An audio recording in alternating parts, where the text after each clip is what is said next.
Welcome to Hack the Entrepreneur, the show which reveals the fears, habits, and inner battles behind big-name entrepreneurs and those on their way to joining them. Now here is your host, John Naster. Hey, this is Hack the Entrepreneur. Thank you so much for joining me again today. I am your host, John Naster, but you can call me Joni. From 2013 to 2015, my guest was the managing director of Perfect Print Shirts, a workwear printing company based out of Birmingham, England. While working as managing director, my guest decided to start a consultancy on the side. And in August of 2014, she launched her side hustle. Just 10 months later, she went full-time as a Client Enrolments Strategist at petrafoster.com. Now, let's hack Petra Foster. I want to take a moment to thank today's sponsor, Caliper. Have you ever hired a promising applicant only to find their best performance was during the job interview? Whether you're screening candidates for an important position or looking for ways to improve productivity, Caliper can help. Caliper offers in-depth assessments for potential hires and current employees. Their deep knowledge and personality insights uncover key traits and behaviors, plus what motivates employees to succeed. Caliper's unique approach works with every size company and industry, from startups to the Fortune 500. In fact, their science and expertise have helped over 30,000 businesses hire and retain and develop top talent. Caliper has an incredible offer for Hack the Entrepreneur listeners. Assess your team for free. You'll discover what makes each person tick and improve the performance of your team. They'll also give you an hour of free consulting. To find out more right now, go to calipercorp.com/hack. That's calipercorp.com/hack.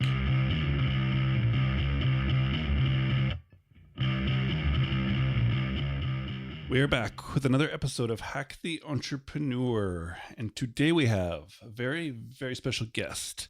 Petra, welcome to the show. Hi, John. Thanks for having me. Absolutely my pleasure. I think we're going to have a lot of fun. I know we're going to have a lot of fun. Ooh, that's the attitude. Nice. So what do you say? Should we just jump into this? Yeah, sure. Why not? Excellent. All right, Petra, you are a woman who wears many hats, but today we're talking to Petra, the entrepreneur. Yeah. So could you tell me, as an entrepreneur, what is the one thing that you do that you feel has been the biggest contributor to your successes so far? Oh, John, the biggest thing I would say what has made me successful is being completely opinionated and polarizing. I have got so many opinions about different things, especially about entrepreneurship, about online marketing, about the way we should be running our businesses. And because I have so many different types of opinions that often conflict with the major gurus out there, that has what has been able to get me so noticed and also been able to get me the success that I have now. It's my opinions. Wow. I like this. So I've asked this question to about 335 people. I've never had this answer. Good. So I like this. So let's figure this out. Where I know people, like when they're trying to create sort of an online brand or a business, I mean, typically you want to kind of find your market and sort of fit in. Like, I mean, you want to position, but also you don't want to rock the boat too much is the general consensus. So how come you just decided like, no, screw this. I'm going to be like completely opinionated and polarize everyone, and that's going to help me? So, yeah, the consensus is not to rock the boat. But when you are just starting out in business and when no one knows you, and, you know, as an entrepreneur, our first focus is to really make money. It's to replace our income than when we were working. So I decided that there was a lot of things that online brands, like well-known coaches and consultants and marketers that were doing, and they were giving advice. You know, they give They give advice about how to grow your business, how to make money online based on where they are now, you know, because they're millionaires, but not based on what they did to get there in the first place. So what I began to realize after doing my research about the different types of people that are out there who I could get support off, they were all talking about things that there's no way that I could do as a beginner entrepreneur. They were talking about everything else except for actual selling, everything else except for sitting down in front of a prospect and selling them your services. So the things that they will talk about is, right, okay, you've got to build a Facebook, you've got to build a mailing list, you've got to get a $5,000 website, you've got to do Facebook advertising, you've got to create a course. All of these things that they're teaching brand new entrepreneurs to do, which costs a lot of money. When you're starting an online business, you've got to be honest, a lot of us don't have money when we start. So we have to make sure that, we can get in front of that prospective client and say, look, I can help you and I can, have that conversation and work with me, rather than doing all of the work that so many marketers are sharing online, which just doesn't work if you don't have the money to do that. So I have been very vocal over the past couple of years, talking about the things where, like, if you're not making, if you haven't made your first $5,000 month, your first $10,000 month, the last thing that you want to be doing is paying for things that you just can't afford just yet. Okay, such as expensive and intricate funnels, such as copywriting, websites, beautiful branded photo shoots, where you're kind of running through a field of daisies and you've got your arms up in the air. That is not what you want to do, first of all. Okay, and because I do have that strong opinion, and because I'm talking about this online constantly, that has allowed me to stand out. It's allowed me to position myself in the marketplace as the client enrollment strategist, as the person that's going to be helping you to enroll your first high-end premium client. Okay? Because I know that so many of my audience, they've bought courses, they've bought numerous courses, they've hired numerous different coaches that has taught them about things that they're just not ready for. Okay? So I've been able to be so explicit and so polarizing with my message, which is, don't do any of that. Stop thinking about funnels and Facebook ads and all of that stuff, and focus on getting directly in front of your ideal client and having that one-to-one dialogue with them. Now, because of that, have I ruffled some feathers? Absolutely. Of course I have. But for me, it didn't matter, because I had to share my truth. I had to share what has brought me success, what has helped me to, build my business and make good money doing it. And then what I do is then replicate that with my clients so that they can start off earning their first 5 or 10,000, even 20,000 consistently. Once they've done that, once they know how to sell, then by all means, please go and get a beautiful website. Go and do beautiful photo shoots, okay? Do all of that. Hire a Facebook ad strategist. Do that once you've made money. And so because of that, yes, it's got me noticed, okay? But the good thing is that it's gotten me noticed by people who believe the same things as me. Because as an entrepreneur, when you're just starting out, what you can't do is you cannot be in the middle of the road, John, okay? Because in the middle of the road is where you get killed. You cannot be in the middle of the road. You have to be completely, fully expressed, share your expertise, share your opinions.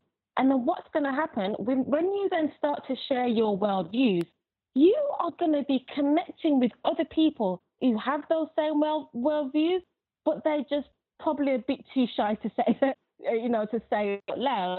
And they're the ones that are going to be booking those consultations with you. They're the ones that are going to be saying, yes, I want to work with you. And they're the ones that are going to be paying you premium rate in full and on time. Okay, so let's go back a little bit. This idea of you don't need expensive funnels, you don't need the website, you don't need copywriters. all that stuff. But then you said all you have to do is focus on getting in front of your ideal client and sort of making your case. Mm-hmm. Do you mean like physically in front of them, or do you mean some other way? So yes, you've got physical and you've also got social. So for example, when I started out consulting, I went to networking events. So I went to networking events, 3 times a week, speaking to people about what it is that I do. And I was booking consultations right there at networking events. So I enrolled my first clients within 6 weeks, and within 6 weeks, I made $13,000. Okay. That's completely brand new. And I didn't have a massive online presence then. I was just starting out. So you can get in front of your ideal clients by going to events, physical events, and you can also get in front of them online as well. So I predominantly use Facebook, and I do have some YouTube videos out there as well. But I love doing Facebook Lives. I love to, share my content and, my expertise in Facebook groups and, on LinkedIn and online. So you can get in front of your clients by not necessarily having to pay for paid advertising. Fair enough. So it is physical, but sort of through a social aspect. But so you do need a website probably, but it doesn't need to be a $5,000 website. It could literally be a WordPress site with a theme you pay $50 for. Absolutely. Or it could simply be a landing page. There we go. Even easier. Yes, absolutely. Yes. So I have clients that don't have websites, yet they've still been able to enroll clients, because a lot of the time you can tend to focus on the wrong things. You want to be focusing on connecting with real human beings. So focus on connecting with them, speaking to them, understanding what it is that they need, and seeing if you can deliver that to them. So you don't necessarily have to. Yes, obviously, eventually you definitely need a website, but don't let that be your focus. So don't, even if your website, it doesn't look how you want it to look, don't be ashamed of it, and don't think, oh my God, no, I can't speak to people. No, I can't do videos because my website isn't perfect. That's not what we want. Being an entrepreneur isn't about being perfect. It's about sharing who you are, connecting with real people, and having that, knowing that problem that you solve.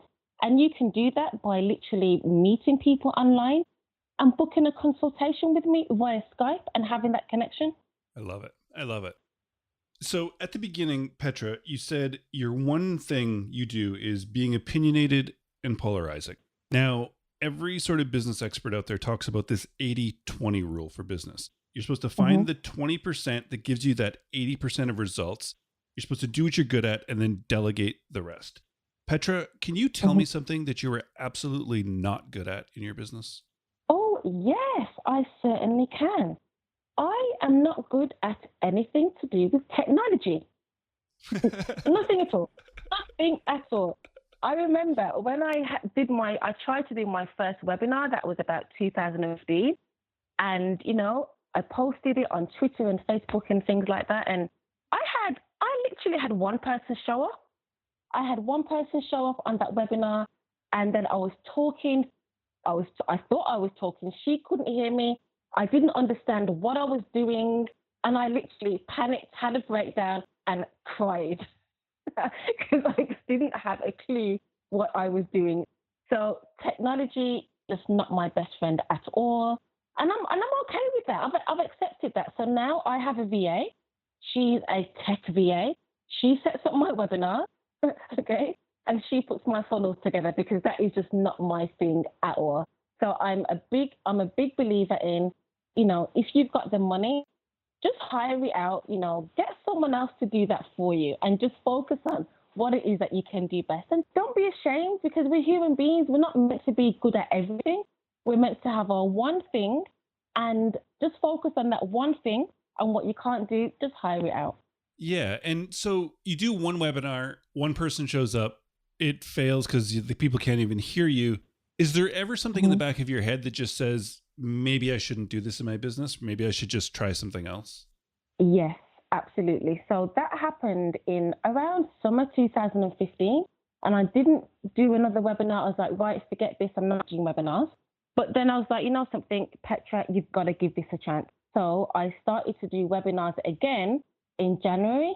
And then the same type of thing, happening. People couldn't come on the webinar. It was just a complete disaster. So webinars, for me, I do them now live, but when I was first starting out, they were difficult. But I knew that in my business, to get to the next stage, that was something that I had to do. I had to get in front of more people. So even though I was completely terrified of doing webinars, and especially not even knowing if anyone's going to turn up, I was completely terrified of that, but I knew that's something that I had to get over, and I just had to do. The good thing about doing that is that now I have 2 webinars, 2 automated webinars that they just run consistently. People can go on my website and watch those straight away. But then every couple of months, I do a live webinar. And then possibly like test it against the ones that are running? Yes. So the different subjects. So because I teach sales, I do have a webinar, a automated webinar that basically shares exactly how to enroll, to have an enrollment conversation, and that's on my website, and that runs consistently. But then my live webinars are usually a complete different subject. I see. I get it. So, okay, let's move this is kind of part of it, but let's kind of move this segue into projects. So we're talking about webinars to sell probably products or services. Mm-hmm. So, and I know you have like strategy sessions available, you have like an ebook available, and you take on clients. But let's talk about a new project. So whether it's a new product or a new sort of funnel that you want to implement, Mm-hmm. I'm sure these ideas come to you when you're working, when you're walking, when you're showering, all these ways we have ideas. But Petra, what's the way that when an idea comes to you or is brought to you, but what process, and whether it's a written process or like a gut process you have, but what process do you go through to decide when a project is worth your time, energy, and resources? So the process that I have is every morning I have quiet time. So I get up in the mornings and I have 15 minutes of silence, okay? And usually it's during that moment where I then begin to have ideas about different ways to launch or different project ideas. And what I'll do, I'll always have a pen and paper with me, and I just write down ideas. So I'll write down, okay, what is it that I need to do now? How is it that I need to get from here to there? So I like to give myself at least 6 weeks. I tend to work in 6 weeks. So I like to give myself at least 6 weeks to launch something new, to work on a new project. So what I do is, first of all, who needs to be involved in my project? So at the moment, I have a team of people that I work with. So what I would do, I create the plan of what it is that I want to launch. And then within that plan, I then set out my dates, and then I set out tasks for each one of my team, what they need to do, when they need to do it, when they need to do it by. And then I just write that out. And I love writing, pen and paper is what I use. And then what I'll do, I'll type it again in Google Docs. And then I will upload that Google into Trello, create a specific board, and everyone has got the timelines. They know exactly what they need to do and by when. Money is allocated for that project, and that's how I plan everything. Wow. So pen and paper, or like quiet time, sort of figuring out what you want, pen and paper to Google Docs to Trello. Yeah. So what's sort of your thought process behind projects that you give 6 weeks? Like, do you have sort of like at the beginning of the year, do you schedule and be like, okay, I'm going to launch 5 projects this year and they're each going to take this long? Or is it not that methodical? It's just kind of, that's how you feel it takes. So because I was doing one-to-one consulting for quite some time. And then in September last year, I then decided I was going to have a group program.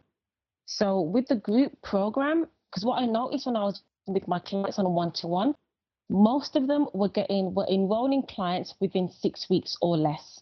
So they were making their first sort of 10,000 within that first 6 weeks. So I sat down and I thought, hang on, if my clients are getting the income that they need within 6 weeks, then why am I working with my clients for 3 months? It's not necessary, because during this time, during the 3-month process, I'm working with them. I'm helping them to create their webinars, their webinar slides and all of that stuff. But as I've just mentioned earlier, I don't enjoy webinars. So why am I teaching it? I don't enjoy it. Okay. And it's not necessary for people to enroll clients right now anyway. So then I decided to really take a step back and look at what is the exact process that enabled my clients to book more clients within 6 weeks. So I wrote down every single step that it took, and I planned it out. And then because also copywriting isn't my strong point, Facebook ad management isn't my strong point either. So I hired 2 members in my team last year as well, and then worked together over a period. It was between, I started the idea in September, then I launched the group program in December. So during that time, I was building my list, I was doing videos, I was growing my audience. I had a complete strategy of how I was going to grow my audience. So what type of videos were I going to create? What days were I going to do my videos? The subjects of the live videos that I was going to do.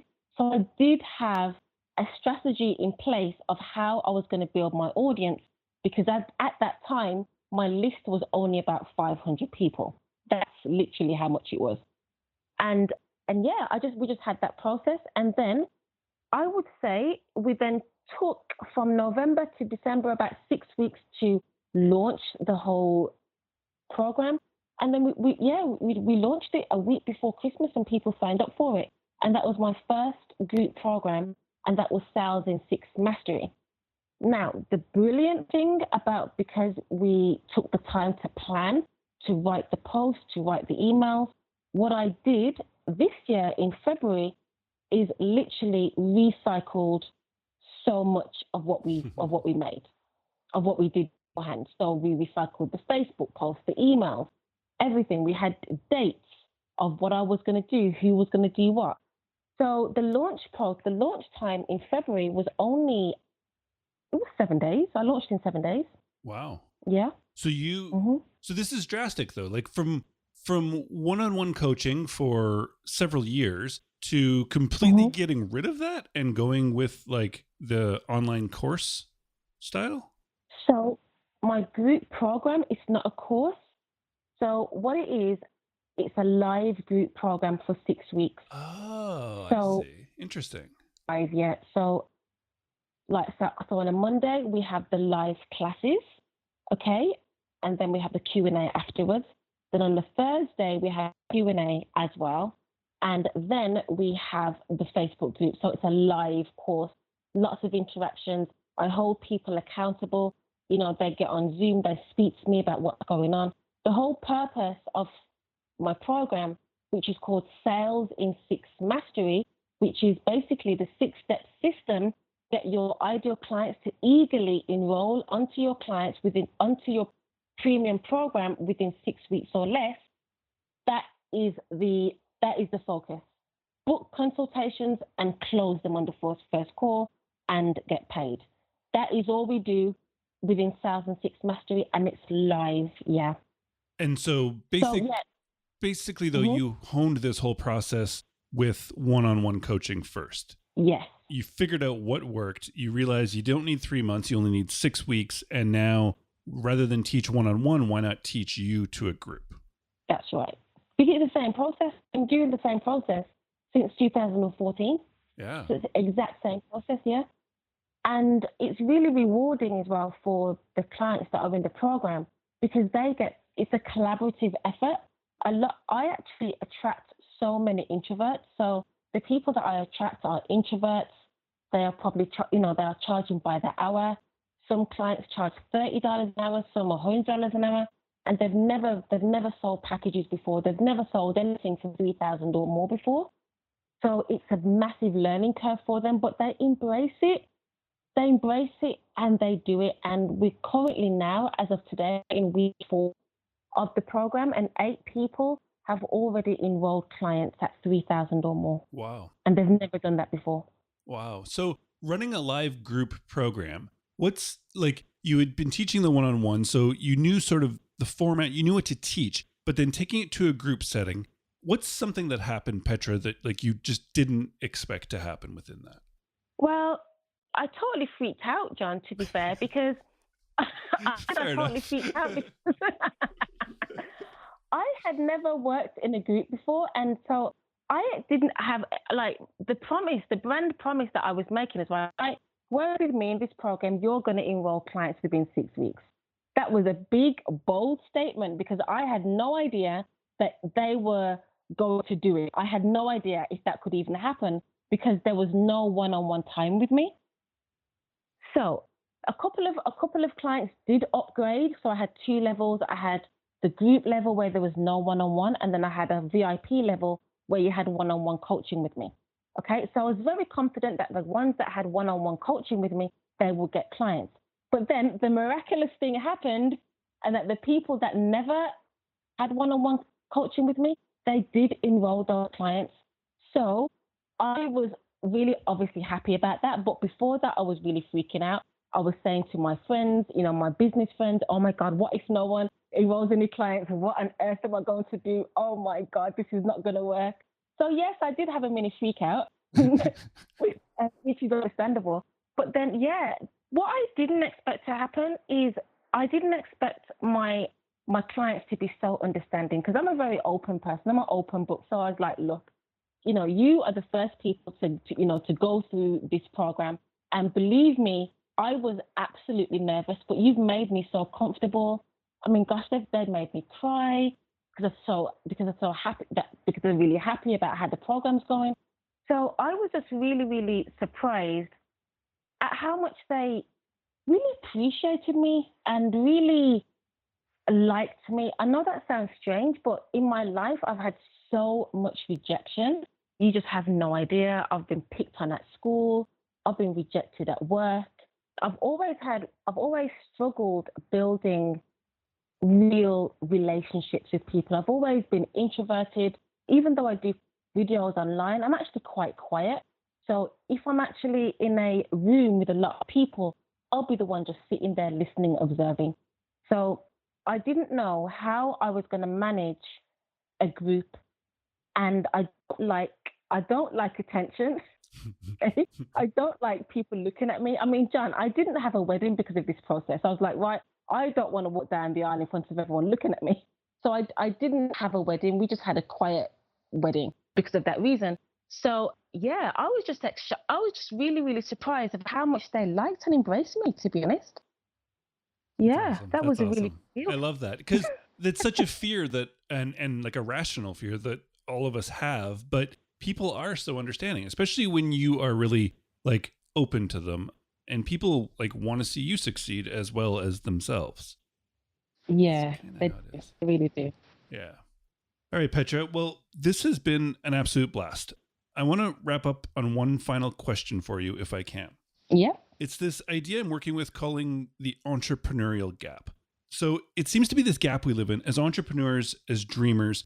I feel like we're always projecting our personal successes into the future, meaning in 3 months when you hit that sales target, or 6 months from now when you stand on that stage, whatever it is you set for yourself, Petra, you and I both know that right before you hit that goal, you're going to set 5 bigger goals into the future. And it seems like no matter what we accomplish personally, that it's always going to be in the future that we're going to see ourselves as successful, and we end up in this weird gap. So I would like it. You've been in business now for several years. You've had some successes and I'm sure some wins and some losses. But rather than looking forward from here, I'd like you to stop and look back. Look back at the last 3 years and tell me sort of at the highs, the lows, the wins and the losses, tell me how you sort of feel about the whole journey up until today.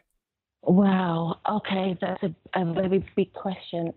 So the journey has been self-discovery because I think I mentioned earlier that I faced so much rejection, and even during my entrepreneurship, I faced rejection. People saying, Petra, you're rough around the edges.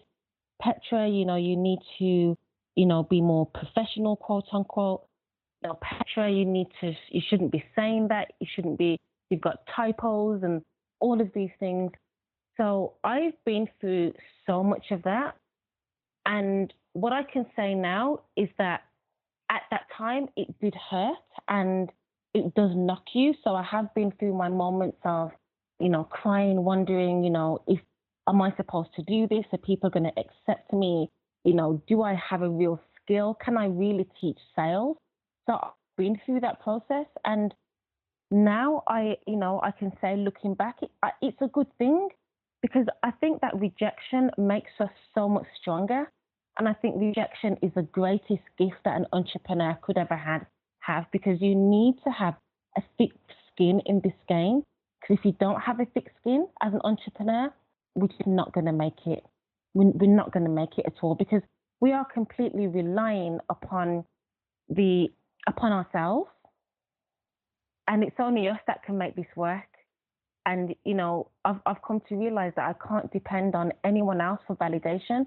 I can't depend on anyone else to say to me, Petra, I just can't, I can't do that, because the moment that I do, it takes away my own personal power. And something that I've realized during this journey is that I am powerful. And that's what I think that every entrepreneur should know about themselves. And your frailties, your weaknesses, your insecurities, all of that helps you to become so much more powerful. So, embrace that and just be the person that you're made to be, because you're going to find people who are just like you, who agrees with you, and who wants to work with you, and who wants to be around you. Has that even answered your question, John? That totally does. That totally does. I love it. Entrepreneurship, a journey to self-discovery. Yeah, definitely. That's awesome. So, Petra, we've got to talk about your business in passing. Can you now specifically tell the listener about your business and then where to track you down online? Yeah, sure. So I recognize that there's so many consultants and coaches. So whether you offer, web design, copywriting, life coaching, whatever service that you offer, I recognize that so many entrepreneurs struggle with selling their services. So they struggle with, okay, I'm sitting down with you now, and now I've really got to share with you what is it that I do and how I can help you, and take the payment. So because they struggle with that, what I do is that I help service-based business owners, and I help them to position themselves as a brand that only commands premium rates. So I help them to create premium packages that start from 3,000 upwards, and I help them to master sales conversations so that they can get an immediate yes on the first call. So that is what I do in a nutshell. And what you can do to find out more about how to create and sell premium services, you can go to Petra Foster /podcast. And you can also join my Facebook group, which is called Enroll High-End Client with Ease. Very cool. So petrafoster.com /podcast? Yeah, that's the one. Very cool. And you on Facebook and you on Twitter. I'll track down all these links. And so I'll put them on Hack the Entrepreneur onto Petra's show notes for when you're done walking, jogging, working out, whatever it is you're doing right at this very moment. Those will be there waiting for you. So they're easy for you to find. Petra, thank you so much for joining me. Thank you so much for sharing so openly. I really, truly do appreciate it. And please just keep doing what you're doing, because it's very awesome to watch. Thank you so much, John. When you make a wrong hire, you feel it immediately. Your team's performance, morale, and bottom line all suffer. Whether you're screening candidates for an important position or looking for ways to improve productivity, Caliper can help. To find out more, visit calipercorp.com/hack. That's calipercorp.com/hack. All right, well, that was a lot of fun. I'm really glad I got to talk to you, Petra. We had some audio issues. We tried our best to figure it out, and sometimes it got really clear, and sometimes it didn't, and we're not sure why. We do apologize for that, but the conversation, I think, the conversation outshone the minor audio sort of issues that Petra was having. And I'm glad we get to do this. So I'm also glad that it's at the point in the show now where I get to go back and listen to the conversation as you get to hear it as a third person. So I went back and I listened to the conversation with Petra, and then I went back and I listened again. That second time through the conversation, there was something I had missed. There was something Petra had said that had slipped past me. I'm not sure how, but it did. But then I heard it. It was that one thing that Petra said. Did you get it? Did you hear it? Let's do it. Let's find the hack. I didn't expect to happen is I didn't expect my clients to be so understanding, because I'm a very open person. I'm an open book. So I was like, look, you are the first people to go through this program. And believe me, I was absolutely nervous, but you've made me so comfortable. I mean, gosh, they've made me cry because I'm so happy because they're really happy about how the program's going. So I was just really, really surprised at how much they really appreciated me and really liked me. And that's the hack. Petra. I love this.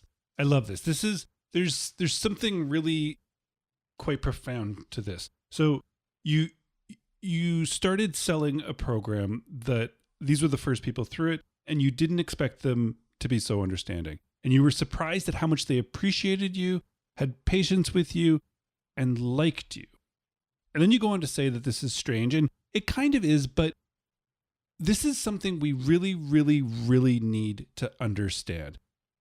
As entrepreneurs, especially of small businesses, the idea of people used to, and I think people might still, but I don't think it's right at all.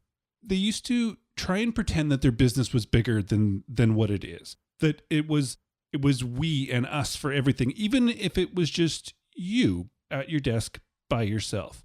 And this used to be something, I'm not sure why, but there's something to really, really small businesses, right?